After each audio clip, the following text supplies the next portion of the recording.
Good afternoon guys. अभी good afternoon यानी good evening है, 3:45 बजे हुए हैं और मैं जस्ट अभी सो के उठी हूँ और फ्रेश हुई हूँ क्योंकि आज हम लोग जा रहे हैं finally to the doctor. Last time जब दिखाया था उसके 15 दिन हो चुके हैं, 15-16 दिन हो गए हैं और अब फाइनल वाला ये दिखाना है जिसमें एक आई थिंक स्कैन होगा, सीटी स्कैन या something, and doctor will decide कि स्टोमा बैग निकालना है अभी या नहीं। तो उसी के लिए हम लोग सूरत जा रहे हैं। ये नानू नानी के पास रहने वाला है, प्रिशा भी और मैं और विवेक बस निकल रहे हैं ड्राइवर के साथ और जाके आते हैं। हाँ लेकिन वो तो आ जाएगी ना। मैं अभी सो के उठी हूँ, मम्मी बोल रही है चाय पी के जा। मैंने कहा नहीं, लेट हो जाएगा क्योंकि वहाँ पे 4:45 बजे हमें पहुँचना है, ऑलरेडी 4:45 हो गए तो मैं आपसे भी ज़्यादा बात नहीं कर पाऊँगी और बस निकलते हैं। आने के बाद आपको अपडेट देती हूँ डॉक्टर ने क्या बोला स्टोमा बैग के लिए। मेरे ख्याल से तो सब कुछ ओके होगा, तो शायद कल या परसों हमें विवेक को एडमिट करना होगा for stoma bag and for जो भी छोटा सा ऑपरेशन हो के वो निकालेंगे ये वो। तो चलो देखते हैं, थोड़ा सा स्ट्रेस है, सब कुछ ओके होना चाहिए सीटी स्कैन में और फिर ये लास्ट स्टेप भी कंप्लीट हो जाना चाहिए बस ठीक ठाक से। तो चलो चलते हैं, रास्ते में से मिलती हूँ आपको। ऑलरेडी निकलने के लिए लेट हो गए हैं तो लेट्स गो। तो यहाँ पे हम निकल चुके हैं सूरत के लिए। हमारे घर से 30-35 किलोमीटर से ज़्यादा दूर नहीं है। और अभी विवेक वैसे ड्राइव के लिए बोल तो दिया है डॉक्टर ने, तो सिटी में तो कभी कभार कर लेते हैं। एक दिन बीच में डैडी को लेके गए थे, लेकिन आउट ऑफ सिटी जाने के लिए अभी इतना दूर तक मैं ड्राइव नहीं करने देती हूँ, तो हमने एक ड्राइवर हायर किया हुआ है और यहाँ हम सूरत बस पहुँचने की तैयारी में। अब ये सूरत सिटी है, जो लोग नहीं देखे हों वो देख सकते हैं मेरे व्लॉग्स के थ्रू। तो बस यही है, अब आज मन में बहुत सारे क्वेश्चन लेके हम जा रहे हैं क्योंकि उम्मीद तो यही है कि मतलब आज हमें ग्रीन सिग्नल मिल जाएगा स्टोमा बैग निकालने के लिए, बिकॉज़ वो थोड़ा सा विवेक को अनकंफर्टेबल लगता है। वैसे इतना अनकंफर्टेबल है नहीं, बट ठीक है। तो डॉक्टर के यहाँ पहुँच गए थे हम, निकलने में हमें रात हो गई थी। अब आप एक चीज़ के बारे में सुन लो मुझसे, बहुत ज़बरदस्त वाली है गाइस। आपको एक बहुत अच्छी चीज़ के बारे में फटाफट से बता देती हूँ। गुड वाइब्स डेज चल रहे हैं, यानी कि गुड वाइब्स पे बहुत ज़बरदस्त वाला ऑफर चल रहा है। क्या चल रहा है पता है? बाय 2 गेट 2, यानी कि गेट गॉर्जियस सेल चल रही है वहाँ पे 18 मार्च से लेके 20 मार्च तक। तो बस आप समझ लो कब तक है, तो बस बिल्कुल भी ये चांस मिस मत करना, क्योंकि आप अगर 2 खरीदेंगे ना तो आपको 2 फ्री मिलेंगे। यानी कि अगर आप 4 चीजें आपके कार्ट में ऐड करेंगे गुड वाइब्स की, तो आपको पे करना पड़ेगा सिर्फ 2 के लिए। तो यहाँ पे मैं जस्ट अभी बात लेके आई हूँ, शार लेके आई हूँ, और मैंने आपको भी कुछ दिन पहले भी इसके बारे में बताया था। ये सच में बहुत अमेजिंग है, जो कि मैंने एक डब्बे में निकाल के रखा हुआ है। रेफिल पैक मैंने मंगवाया हुआ था। ये गुड वाइब्स का एक्टिवेटेड चारकोल डीप क्लेंजिंग शार जेल है, और चारकोल जो है वो बहुत अच्छे से हमारी स्किन को क्लेंस करता है। इवन अगर जैसे कि गर्मियां अभी चल रही है ना, तो गर्मियों के लिए तो ये बेस्ट चीज है। आपको पता होगा चारकोल हमारी स्किन के लिए कितना अच्छा होता है। तो ये मैंने मंगवाया हुआ था। अभी आप वहां से खरीदेंगे ना तो 2 चीजें आपके कार्ट में ऐड करेंगे तो 2 आपको फ्री में मिलेंगी, यानी टोटल 4 चीजें आपको कार्ट में ऐड करनी है तो आपको सिर्फ 2 के लिए पे करना पड़ेगा, यानी बाय 2 गेट 2 फ्री। इतना जबरदस्त वाला ऑफर है, लेकिन ये ऑफर सिर्फ 18 से 20 मार्च तक है, तो बिल्कुल मिस आउट मत कीजिएगा। गेट गॉर्जियस सेल चल रही है, उसका पूरा फायदा उठा लीजिएगा। बस यही रीजन है मैं अभी आपको ये चीज बता रही हूँ। तो ये जो शार जेल है ये बहुत अच्छा है, इसके अंदर बहुत सारा चारकोल है। चारकोल हमारी स्किन के लिए बहुत बेनिफिशियल होता है, बहुत हेल्प करता है हमारी स्किन को, बहुत डीपली क्लेंस करता है। और एक्ने और जो भी ऐसी प्रॉब्लम्स है जो कि जनरली समर्स में हमें आती हैं, ऑल ओवर ईयर पूरे ईयर आप इसे यूज कर सकते हो, लेकिन समर्स में आपकी स्किन को बहुत अच्छी तरह से क्लेंस करेगा। इसका शार जेल मुझे बहुत ज्यादा पसंद है। पहले मैंने बॉटल मंगवाया था, अब मैंने इसका ये रिफिल पैक मंगवाया हुआ है, जिसमें से कि मैं निकालती रहती हूँ और यूज करती रहती हूँ। इतना हो गया, इतना अभी बाकी है। तो इसका डिस्क्रिप्शन बॉक्स में लिंक छोड़ दूंगी, सो दैट अगर आपको बाय करना है तो कर सको, वो भी इस टाइम पे जो कि बिल्कुल राइट टाइम है। 2 चीजें आपको फ्री में मिलेंगी अगर आप 2 खरीदते हो। दूसरी चीज, शैम्पू अभी भी कौन सा किया है मैंने? ये वाला किया है। देखिए बाल गीले आप देख सकते हो। गुड वाइब्स का कोकोनट हाइड्रेटिंग शैम्पू किया हुआ है मैंने, और ये मैं पहले भी आपको बता चुकी हूँ। इसका रिफिल पैक भी मैंने मंगवाया हुआ है, बॉटल के अंदर डाला हुआ है। ये बॉटल मैंने काफी पहले मंगवाई थी, खत्म हो गया था तो फिर रिफिल पैक मंगवा लिया था। ऐसा ही रिफिल पैक मंगवाया हुआ है, जिसमें से मैं इसके अंदर ऐड करती रहती हूँ। तो फिलहाल इसके अंदर मैंने ऐड किया हुआ है, इतना है, ये आधा हो चुका है। तो ये बहुत अच्छा है, इसके अंदर बहुत सारा कोकोनट है, और ड्राई हेयर जो होते हैं ना, जो फ्रीजी हेयर होते हैं, उनके लिए बहुत अच्छा है ये, क्योंकि ये आपके बालों को बहुत अच्छे से हाइड्रेट करता है। Because this is coconut hydrating shampoo from good vibes. And good vibes के बारे में एक चीज आपको मैं बता दूं, इनके जो प्रोडक्ट्स होते हैं काफी हद तक नेचुरल होते हैं, क्योंकि यहाँ लिखा है no parabens, no animal testing. Again यहाँ पे भी लिखा हुआ है no parabens and cruelty free. बस इसीलिए मुझे गुड वाइब्स के प्रोडक्ट अच्छे लगते हैं, क्योंकि एक तो बजट प्रोडक्ट्स हैं, और इस वक्त तो 4 प्रोडक्ट अगर आप कार्ड पे ऐड करते हो तो सिर्फ 2 के लिए पे करना है। तो यहाँ पे मेरे पास 4 ही चीजें हैं, तो मतलब अगर आपने ये 2 ऐड की तो आपको 2 चीजें मिलेंगी बिल्कुल फ्री, आप समझ लो। तो इसके बाद में ये जो चारकोल मास्क है ये प्रिशा को बहुत ज्यादा पसंद है, और अगर किसी की भी एक्ने प्रोन स्किन है या गर्मियों में वैसे भी बहुत ज्यादा काम आता है, good vibes activated charcoal peel of mask है ये, जो कि प्रिशा लगा के बैठी हुई है। किस तरह से लगाना है, इसका जो कंसिस्टेंसी है वो इस तरह से आता है, पूरा वेट है, आप लो और बस अप्लाई कर लो। इसके बाद आप छोड़ दो 15-20 मिनट के लिए, और उसके बाद पील ऑफ करके ये निकल जाता है, बहुत इजीली रिमूव हो जाता है। तो ये बहुत अच्छा होता है एक्ने प्रोन स्किन, या फिर गर्मियों में जिनकी स्किन बहुत ज्यादा ऐसे हो जाती है ना चिपचिपी वगैरह, कलर को भी आपको ब्राइटन अप करने में हेल्प करेगा। तो ये काफी अच्छा है। इसके बाद एक और चीज आपको बता रही हूँ, ये है गुड वाइब्स का olive career oil cold compress 200 ml। अच्छा हाँ, इनकी कॉस्टिंग के बारे में आपको बता दूं तो ये जो चारकोल पील ऑफ मास्क है इसका कॉस्टिंग है 249 रुपीज। लेकिन जैसे कि मैंने आपको बताया कि अगर आप इस वक्त 2 चीजें खरीदेंगे तो 2 चीजें फ्री मिलेंगी। तो टोटल अगर आप 2 चीजों की शॉपिंग करते हैं तो आपको 4 चीजें मिल रही है। तो समझ लो कि वो जो 2 आपको एडिशनल मिली है उसकी कॉस्टिंग आप देख लेना, तो आप देखो आपको कितने में सस्ते में पड़ जाएगी डील। तो ये 249 रुपीज का है, लेकिन ऑफर इतना जबरदस्त है कि आपको बहुत कम पैसों में पड़ेगा।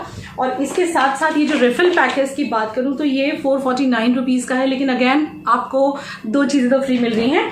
और इसके बाद ये जो कोकोनट हाइड्रेटिंग शैम्पू है इसकी कॉस्ट है 275 रुपीज, अगेन आपको इसी ऑफर के अंदर में मिल जाएगा। और ये है ऑलिव ऑयल 200 ml का है और उसकी कॉस्टिंग है 275, लेकिन इसमें भी आपको यही वाला ऑफर अप्लाई हो जाएगा, तो आपको काफी सस्ते में पड़ जाएगा। ऑलिव ऑयल बहुत अच्छा होता है हमारे बालों के लिए, स्किन के लिए। ये वाला बॉटल आप एक ले सकते हो। इनके प्रोडक्ट्स काफी बजट फ्रेंडली, काफी नेचुरल होते हैं। डिस्क्रिप्शन बॉक्स में लिंक छोड़ रही हूँ, चेकआउट कर लीजिएगा। इसको आप डायरेक्ट स्किन पे यूज कर सकते हो, या आप इसको यूज कर सकते हो किसी दूसरे ऑयल के साथ मिक्स करके ऑयलिंग करने के लिए। आपके जो हेयर है वो बहुत ज्यादा नरिश हो जाएंगे और काफी हेल्प करेगा आपके बालों को सॉफ्ट सिल्की शाइनी बनाने में, और आपके बालों को पोषण देगा। तो ये भी बहुत अच्छा है। चारों ही प्रोडक्ट्स बहुत अच्छे हैं। गेट गॉर्जियस सेल का पूरा फायदा उठाएं। डिस्क्रिप्शन बॉक्स में चारों प्रोडक्ट के लिंक हैं। आप इस वक्त कुछ भी गुड वाइब का बाय करना चाहते हो बिल्कुल मिस आउट मत करना। इस वक्त जबरदस्त सेल है, गेट गॉर्जियस सेल, जहां पे आप अगर 2 चीजें खरीदते हैं गुड वाइब्स की तो आपको मिलती है 2 फ्री, यानी 2 की कॉस्ट में आपको 4 चीजें मिल रही हैं। तो मिस आउट मत करना। इसका अभी 4:30 बजे हुए हैं, नेक्स्ट डे है। कल हम लोग गए थे विवेक को डॉक्टर को दिखाने के लिए, और फिर मैंने आने के बाद कोई अपडेट नहीं दिया क्योंकि मैं काफ़ी थक चुकी थी, बहुत ज़्यादा थक गई थी, इसलिए आपसे कोई बात नहीं कर पाई। तो अपडेट में कुछ ऐसे है कि गुड न्यूज़ भी है और सैड न्यूज़ तो नहीं कह सकते, लेकिन हाँ ये कह सकते हैं कि जो उम्मीद थी उस पर थोड़ा सा पानी फिरा हुआ नजर आया। हमें ऐसा लग रहा था कि अब ये स्टोमा बैग निकल जाएगा, और उसी उम्मीद के साथ हम लोग डॉक्टर के पास गए थे, बिकॉज स्टोमा बैग लगे हुए काफ़ी टाइम हो चुका है। 2 फरवरी को ऑपरेशन हुआ था और उसके 3 दिन बाद स्टोमा बैग लग गया था। तो हुआ यूं कि डॉक्टर को जब हम लोग मिले तो उन्होंने सबसे पहले CT स्कैन किया कल विवेक का, स्टमक का, मतलब जो भी उन्हें लगा, जहाँ का भी किया होगा, जो भी जरूरत उन्हें लगी होगी अकॉर्डिंगली CT स्कैन हुआ। हम लोग लगभग वहाँ पहुंचे थे 4:45 बजे, और हम लोग 7:30 बजे हॉस्पिटल से निकले। बहुत टाइम लग गया CT स्कैन की रिपोर्ट आने में। सब कुछ डिपेंड कर रहा था CT स्कैन की रिपोर्ट पे। तो जब रिपोर्ट आई तो डॉक्टर ने हमें अंदर बुलाया, और वो बोले एक गुड न्यूज़ है और एक सुन के आप थोड़े से डिसअपॉइंट हो जाओगे। तो मैंने कहा आप दोनों बता दो साथ में। उन्होंने गुड न्यूज़ ये बताई कि जो भी उन्होंने जॉइंट किया हुआ है, मतलब ऑपरेशन करने के बाद जो स्टिचेस लगाए हैं, द ऑल ओके, ठीक है बिल्कुल, और अच्छी तरह से जॉइंट हो गया है, बिल्कुल जॉइंट हो गया है। बट दूसरी न्यूज़ उन्होंने ये बताई कि थोड़ी सी स्वेलिंग है अंदर, जिस वजह से अभी वो रिस्क नहीं लेंगे स्टोमा बैग हटाने का, और नेचुरल वे से स्टूल पास होने के लिए वो अभी हमें इजाज़त नहीं दी उन्होंने। आप ये समझ लो परमिशन नहीं मिली है। डॉक्टर सेड कि मेरे लिए ये इम्पोर्टेंट नहीं है कि 15 दिन और ज़्यादा लग जाएंगे, मेरे लिए इम्पोर्टेंट है कि he should be okay, and वही तो हम भी चाहते हैं, है ना, कि वो ओके रहें, कोई प्रॉब्लम ना हो। तो फाइनली हुआ यूँ है कि डॉक्टर ने और 15 डेज़ के लिए बोल दिया है। उन्होंने 15 से 20 डेज़ में हमें दोबारा बुलाया है। थोड़े से डिसअपॉइंट हो गए थे विवेक, क्योंकि उनको लग रहा था अब निकल जाएगा। वैसे स्टोमा बैग कभी भी तकलीफ नहीं देता है, कोई परेशानी वैसे एज सच नहीं होती है, बट फिर भी क्या होता है ना, इंसान थोड़ा सा वो फील करता है, कहीं बाहर जाना हो तो स्टमक पे ही लगा रहता है ना, स्टमक पे यहाँ बिल्कुल हमारे चेस्ट के नीचे थोड़ा, जहाँ पे हमारा अपर स्टमक होता है ना, वहाँ पे स्टोमा बैग लगा रहता है। तो sometimes anyone can feel discomfortable. तो वही वाली बात है, उनको थोड़ा डिस्कम्फर्टेबल लगता है। तो उनको लग रहा था निकल जाएगा, लेकिन अभी डॉक्टर ने हमें 15-20 डेज और रुकने के लिए कह दिया गया है। अब एक और प्रॉब्लम हो गई है जब हम घर पे आए और ये बात मम्मी पापा को बताई, तो वैसे तो मम्मी पापा का रिजर्वेशन मैंने मार्च के एंडिंग में या मतलब मार्च की लास्ट डेट यानी 31 का कराया हुआ है। बिना बताए वो लोग तो 17-18 का करा रहे थे, लेकिन मैंने नहीं, मैंने कहा इतने दिन तो रहना ही है, प्रिशा का बर्थडे भी है और उनके साथ हमें पूजा करने का भी मन था, सत्यनारायण पूजा घर में।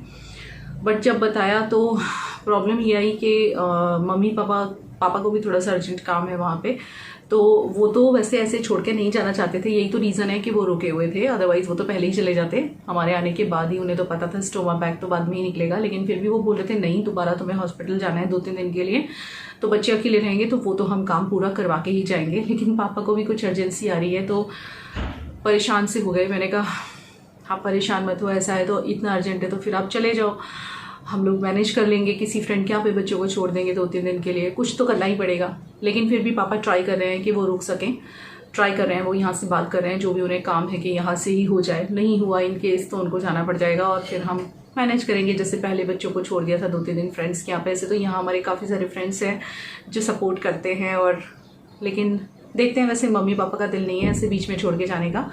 मम्मी कह रही थी इसीलिए तो हम रुके थे, बीच में छोड़ के ना जाना पड़े, इसलिए तो इतने दिन वेट किया था। लेकिन अब उम्मीद ही नहीं थी कि मतलब फिर से 15-20 डेज रुकना पड़ जाएगा। हमें ऐसा था कि अब तो फिनिश हो ही जाएगा। हम जब कल गए थे तो हमें लगा था कि डॉक्टर में शायद आज आने के लिए बोल देंगे, लेकिन अब उनकी बात भी सही है। जब अंदर थोड़ी सी स्वेलिंग दिखाई दे रही है तो रिस्क लेने से अच्छा है थोड़ा वेट कर लेना। ठीक है, जब इतना बड़ा ऑपरेशन हुआ है और सारी चीज़ें धीरे धीरे ठीक हो रही हैं तो मुझे नहीं लगता हमें जल्दबाजी करनी चाहिए। डॉक्टर ने भी कहा जल्दबाजी नहीं करनी चाहिए एंड आप पेशेंस रखिए। तो यही बस अपडेट देना था आपको।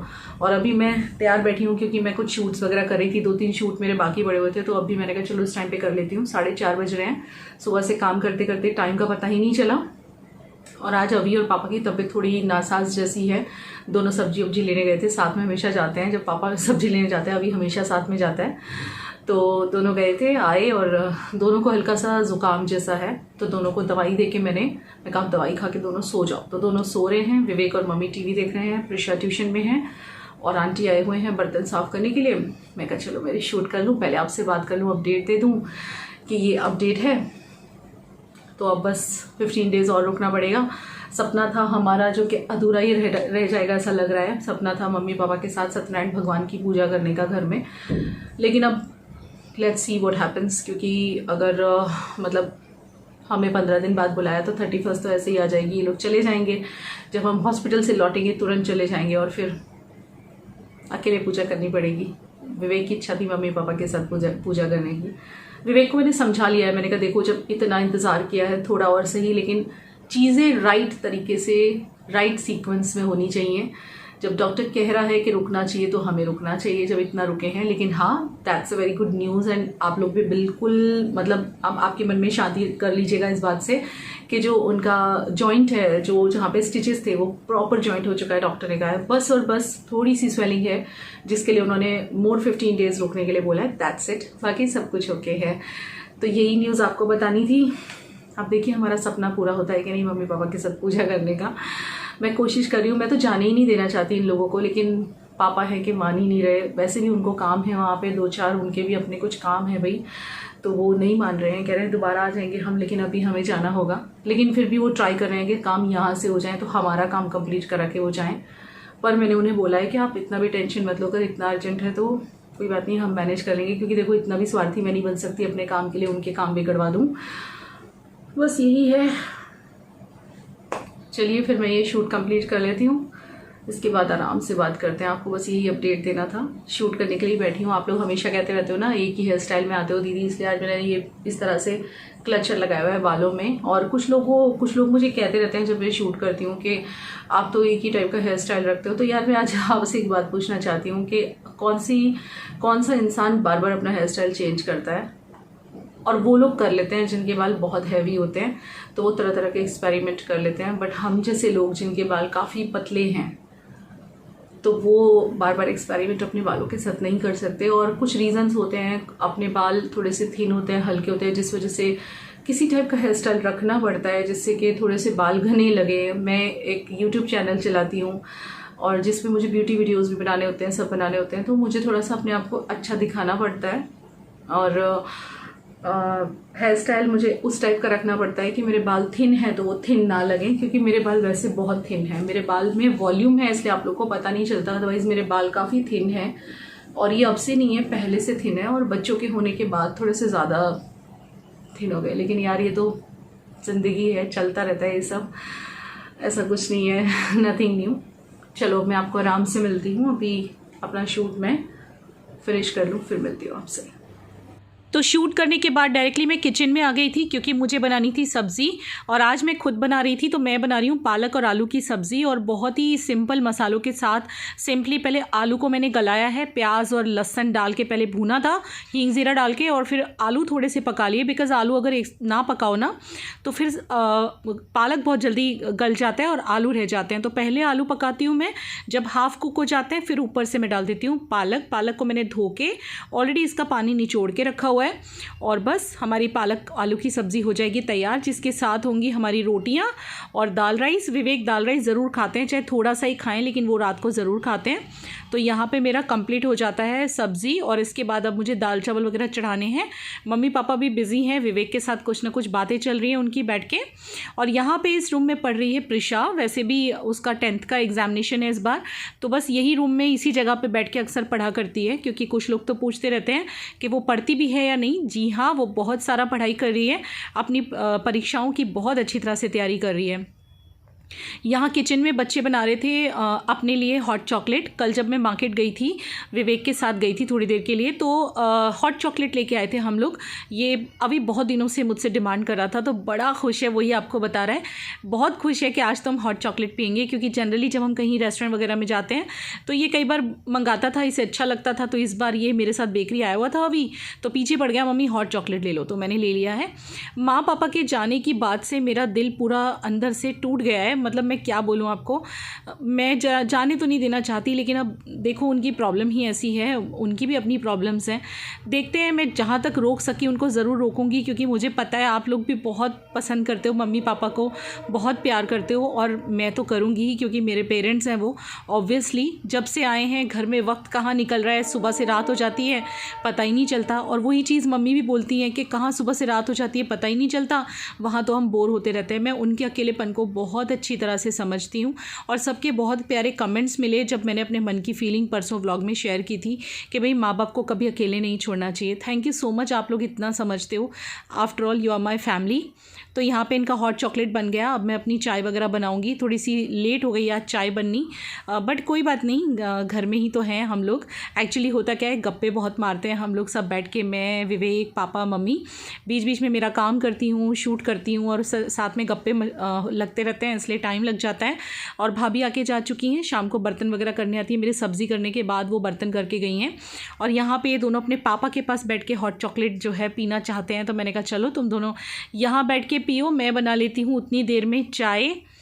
तो ये है इनका हॉट चॉकलेट विद केले के वेफर्स, और यहाँ पे मैंने रखी है हमारी चाय। हमारी सबकी चाय आज लेट हो गई है ज़्यादा, और आज मैं थोड़ा अलग स्टाइल में बना रही हूँ। मम्मी अलग स्टाइल में बनाती हैं और मेरा स्टाइल थोड़ा सा डिफरेंट है। तो मेरी और मम्मी की चाय ही बाकी है, बाकी सब पी चुके हैं। मैं शूट कर रही थी ना, तो मम्मी ने बोला मैं तेरे साथ पीऊँगी, तो बस ये मम्मी की और मेरी चाय है, इसको लेके मैं आगे रूम में जाऊँगी। मम्मी मूड़े पे बैठ के पीती हैं और मैं ज़मीन पे बैठ के पीती हूँ। तो व्लॉग को लाइक ज़रूर कर देना। मिलते हैं कल के व्लॉग में, तब तक के लिए take care, love you, bye bye.